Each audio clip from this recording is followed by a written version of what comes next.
नमस्कार साथियों, कैसे हैं आप लोग।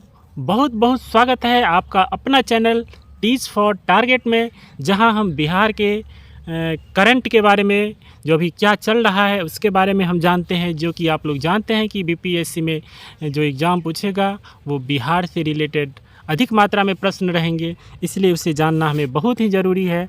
इसके बिना हम नहीं रह सकते हैं।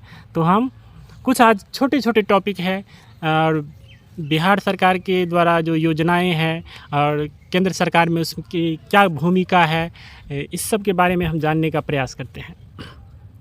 जैसे कि बिहार विधानसभा चुनाव 2010 जो हुआ था, वहाँ से लेकर के 2020 में महिला एवं पुरुष मतदान का जो प्रतिशत है वो क्या परिवर्तन हो रहा है, उसके बारे में जानते हैं। 2020 में महिला का वोट प्रतिशत था 59.7 और पुरुष का था 54.7%। ये 2020 में है, यानी पुरुष की अपेक्षा महिलाओं की ज़्यादा था। कुल जो है 57.05% है। अब 2015 में आ जाते हैं। 2015 में महिलाओं की 60.5% और पुरुष का 54.9। देखिए, महिलाओं का वोट प्रतिशत बढ़ रहा है लेकिन पुरुषों का कम। 2010 और इससे पीछे जाते हैं तो 54.5 था महिलाओं का और पुरुष का है 51.1 और टोटल हो गया 52.8। 2015 में टोटल हो गया 57.3%। तो आप समझ सकते हैं कि बिहार में पुरुषों की अपेक्षा ज़्यादा महिलाएं मतदान में भाग लेती है। अब हम जानने का प्रयास करते हैं कि घर तक फाइबर योजना के बारे में। प्रधानमंत्री ने 21 सितंबर 2020 को बिहार में 9 राजमार्गों परियोजनाओं यानी कि नेशनल हाईवे और घर तक फाइबर योजना की शुरुआत की। घर तक फाइबर योजना के तहत घरों में ऑप्टिकल फाइबर सेवाएं प्रदान की जाएगी। ठीक, दूसरा पॉइंट है ऑप्टिकल फाइबर सेवा क्या है। घर तक फाइबर योजना के तहत इलेक्ट्रॉनिक्स और सूचना प्रौद्योगिकी मंत्रालय द्वारा लागू किया जाना है। तो इसको आप लोग समझ गए होंगे। प्रधानमंत्री नरेंद्र मोदी ने 18 सितंबर 2020 को बिहार में कोसी रेल महासेतु के साथ यात्री सुविधाओं से संबंधित रेल की 12 परियोजनाओं का उद्घाटन किया। तो क्वेश्चन आपको पूछ सकता है, कोसी रेल महासेतु परियोजना के तहत कितने परियोजनाओं का उद्घाटन जो है सो प्रधानमंत्री ने किया? तो 12 परियोजनाओं। कब? तो 18 सितंबर 2020 को। इन 12 रेल परियोजनाओं में किवली नदी, याद रखिएगा, किवली नदी, एक रेल सेतु, 2 नई रेल लाइनें और 5 विद्युतीकरण से संबंधित एक इलेक्ट्रिक लोकोमोटिव शेड और बाढ़ और बख्तियारपुर में तीसरी लाइन परियोजना भी शामिल है।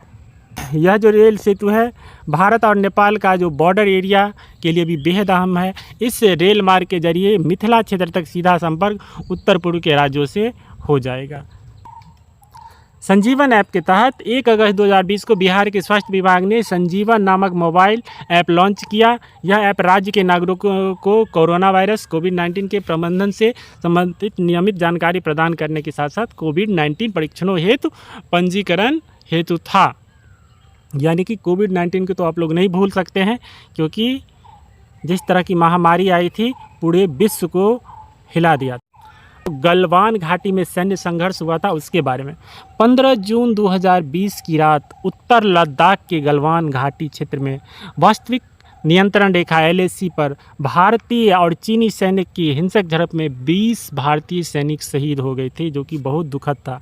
सेना की ओर से जारी शहीदों की सूची में 12 सैनिक बिहार रेजिमेंट के थे। संघर्ष की शुरुआत पेट्रोलिंग पॉइंट 14 PP14 को खाली कराने से हुई। ये पूछ सकता है, पेट्रोलिंग पॉइंट 14 PP14 को खाली कराने से हुई, क्योंकि यहाँ पर चीनी सैनिक अवैध रूप से टेंट लगाए हुए थे। तो देख सकते हैं छोटी छोटी ज़मीन के टुकड़े के लिए कैसे देशों के बीच युद्ध होते हैं और कितने जाने जाती है। इस झड़प में बिहार रेजिमेंट के कमांडिंग ऑफिसर कर्नल संतोष बाबू और जूनियर कमांडिंग अधिकारी कुंदन कुमार झा शहीद हो गए थे। तो दोस्तों, आज हमने ये छोटा सा टॉपिक था जिसमें 2-3 पॉइंट का था, इसको हम जानने का प्रयास किए। आपको ये सेशन कैसा लगा? अच्छा लगा हो तो आप लोग ज़रूर लाइक, कमेंट और सब्सक्राइब ज़रूर करें। तो आज का हमारा प्रश्न है कि वैदिक युग में बिहार का नाम क्या था? वैदिक युग में बिहार का नाम क्या था? आप लोग इसे कमेंट में ज़रूर भेजें। धन्यवाद।